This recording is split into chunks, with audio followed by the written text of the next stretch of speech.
games, alcohol, credit cards. Yeah, boy. Yeah, boy, yeah, boy, yeah, boy. Imagine being obsessed with learning about how to cope and deal with your junk food cravings and your alcohol cravings and your video game cravings and your spending cravings. All of these have to do with depression and unhappiness. So you can't really reset your mind. You can't really just reset your mind. You need to, like, actually be happy. And, these addictive things that you wallow in are no good.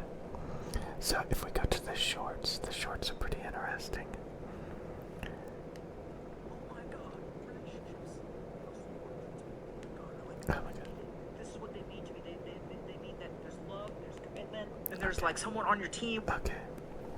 So let's go through some of the shorts. So when a relationship is the most important thing to you, oh my god, relationships are the most important thing to me. Oh my god, I need it. This is what they mean to me.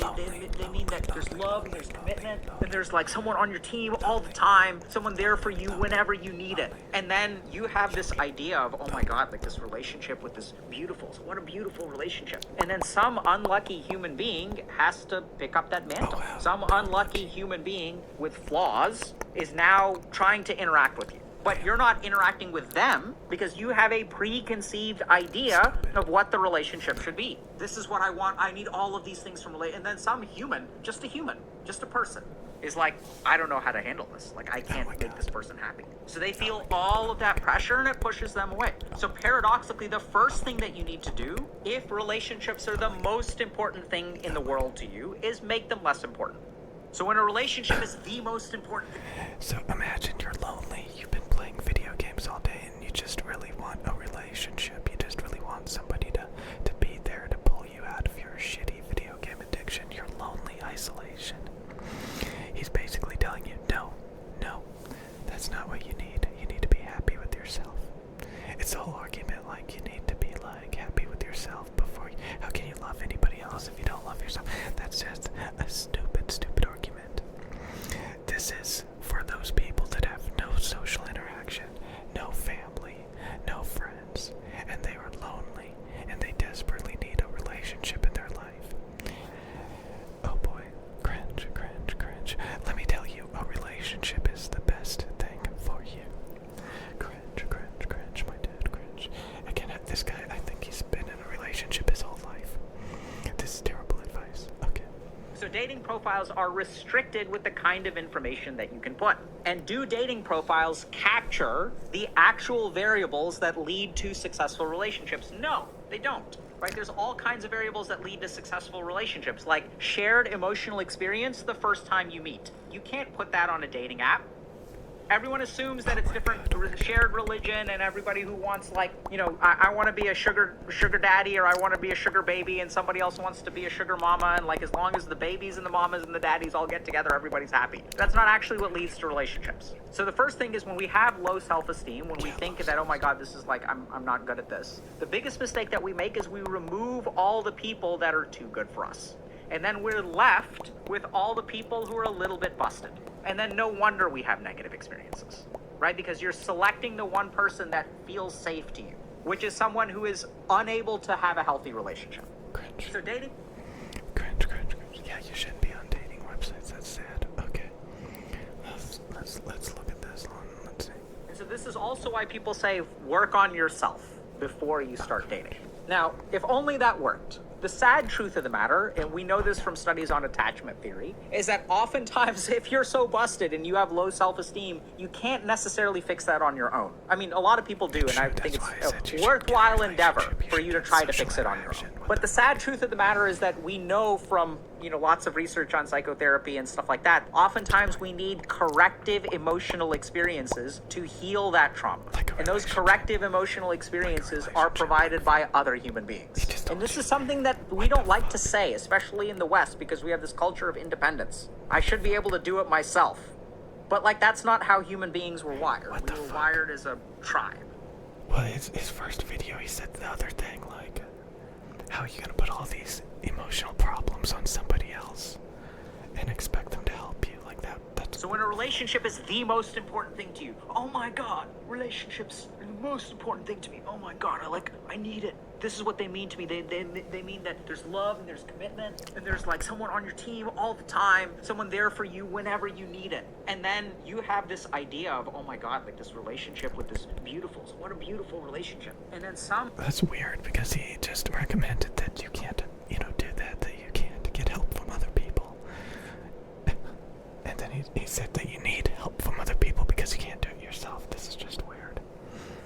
So at the beginning, we seek particular things, and we get some amount of happiness for some amount of time, but it's never enough, right? We see this a lot with the content creators that we work with. Have 100,000 subscribers. Oh my God, go you, yeah. Oh God. Are you happy now? No, I need 200,000. Are you happy with 200,000? No. This person, they just came on the scene and they've been streaming for 6 months. I've been streaming for 2 years and they have 180,000 and I have 200,000. I even have more than them, but I'm still unhappy. So this is the problem with fulfilling desires and chasing your wants, is that it's never enough. It is the nature of a want to be temporary and the satisfaction of a want to be temporary.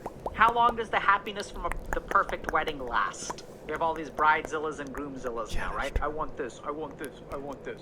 And even though you ruin all your relationships and you go into debt to get your perfect wedding, what happens a month later, 6 months later? That's true. So wants are temporary. That's actually true. Like, if you spend a shit ton of money on a wedding, odds are, it's just, not good, my tits. We view transformation of the self as like separate from the rest of our lives. Whereas the big lesson I learned in India is like, I don't have to be in India to become a monk. In fact, running away to India was just running away from my problems in a subtle way for my ego to like outperform people who were outperforming me. So when someone, when my friends and stuff like got 4.0 GPAs and got into medical school and I failed to get into medical school for the second time in a row, I was like, okay, well, let me go become a monk because then I'm above all of this rat race, all these doctors who are chasing money. I'm better than all of them. I'm not materialistic, etc., etc. It's all running away from my problems. And then I realized, through thankfully a lot of brilliant teachers and some effort on my own part, that I'm going to take my problems with me wherever I go. They're my problems. Running away to India, like, I'm going to take them with me. So you can move to a new town, but like your sense of disgust, well, where's it coming from? Like, where does it live? It lives up here. We view transformation. A growing number of ophthalmologists that I know are getting concerned about these oil glands in the eyes that will essentially die out because people are not blinking often. So when you play video games or look at a screen, the rate of your blinking actually goes down. And if you don't blink enough, your eyes will dry out. And the consequence of your eyes drying out is actually that there's these little oil-producing glands in your eyes that will actually stop functioning. And so there's a growing number of people who like require eye drops and stuff and external lubricants because this is happening. It all has to do with your blinking rate. So I try to minimize my screen time even when it comes to things like reading. So blink, chat, when you play games. Who can blink manually while doing anything? I don't know.